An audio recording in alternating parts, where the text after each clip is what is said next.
2 away from number 9. Good evening, I'm Erica Glover. We are less than 48 hours away from Kentucky and Wisconsin tipping off in the Final Four. The Wildcats and Badgers will square off Saturday night in Indianapolis.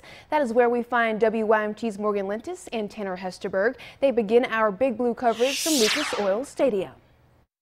Only 4 teams remain: Duke, Michigan State, Wisconsin, and of course Kentucky. Kentucky and Wisconsin going to take each other on Saturday. Tanner, you talked to a commentator who a lot of Kentucky fans know about. That's right. Everyone remembers the 1992 game in the NCAA tournament where Duke beat Kentucky on the Christian Laettner shot. But remember the guy who threw him the pass? It was Grant Hill, who went on to have a successful NBA career. He's now an analyst for CBS Sports. He'll call the game on Saturday, and he spoke to me about how special this Kentucky team is.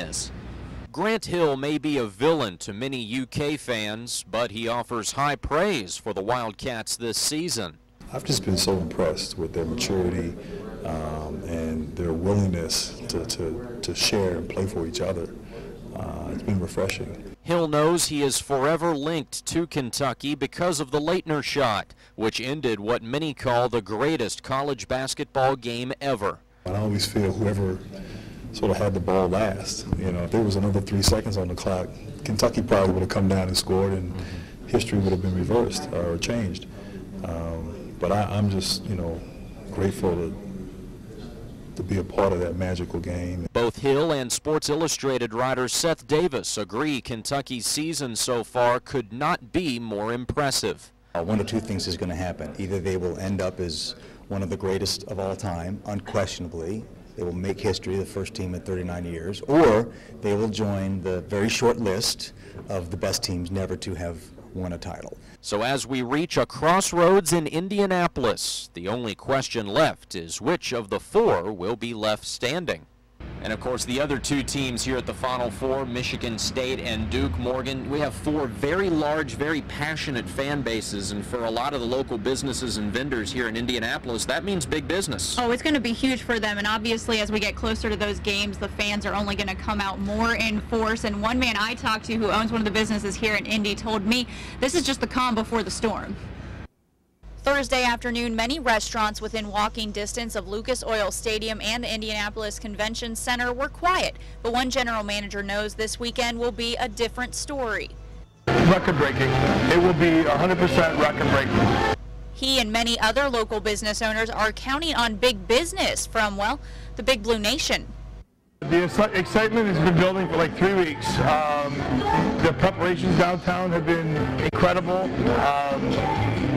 It's hard to even explain the excitement. It's an excitement tourism officials hope to share with as many fans as possible. Absolutely. We want people to get out and explore Indianapolis. With more than 250 restaurants within walking distance of downtown, that shouldn't be a problem. Businesses plan to serve as many customers as possible. This is the calm before the storm. We expect tonight to be at capacity, and we probably won't see rest again until Tuesday morning. But then there are worse problems to have. I don't know about you, Tanner, but I have a feeling we won't be seeing much rest until Tuesday morning either. Yeah, but it's the greatest time of the year, March Madness, Absolutely. Even though we're, I guess, technically in April now. All right, she's Morgan Lintis. I'm Tanner Hesterberg, reporting in downtown Indianapolis for WYMT Mountain News. The Badgers and Wildcats will tip off at approximately 8:49 on TBS. You can also watch the team cast on TNT. We will have more from Indianapolis coming up later in sports. Back here in Kentucky, UK officials are already preparing for Saturday's post-game celebrations. They created the hashtag banner behavior to encourage students to be respectful and safe. They want the Big Blue Nation to, quote, exhibit behavior worthy of the banners hanging from the rafters at Rupp Arena. Going into Saturday's Final Four, the Kentucky Wildcats have more than an unbeaten record. The university has a bigger hometown cheering them on than any other team. Officials at the United States Census Bureau say Lexington's population of more than 308,000 people makes it the largest. Duke University's hometown of Durham, North Carolina, ranked second with a population of more than 245,000. Madison, Wisconsin has a little more than 243,000, and Michigan State's hometown of East Lansing is the smallest with more than 48,000 people. One Lexington business is getting in on the Final Four craziness. Whole Foods started selling burning couch cakes in honor of the historic cat season. Those cakes are now in high demand. Employees are busy restocking the shelves to keep up with that demand. Since last weekend, more than 100 orders have been filled. We've had people request to have them shipped to Seattle, to California. We've had a woman that just left a little bit ago whose daughter saw it on Facebook in Pennsylvania. Those cakes cost $19.99 and they are so popular that even the Whole Foods store in Louisville started selling them.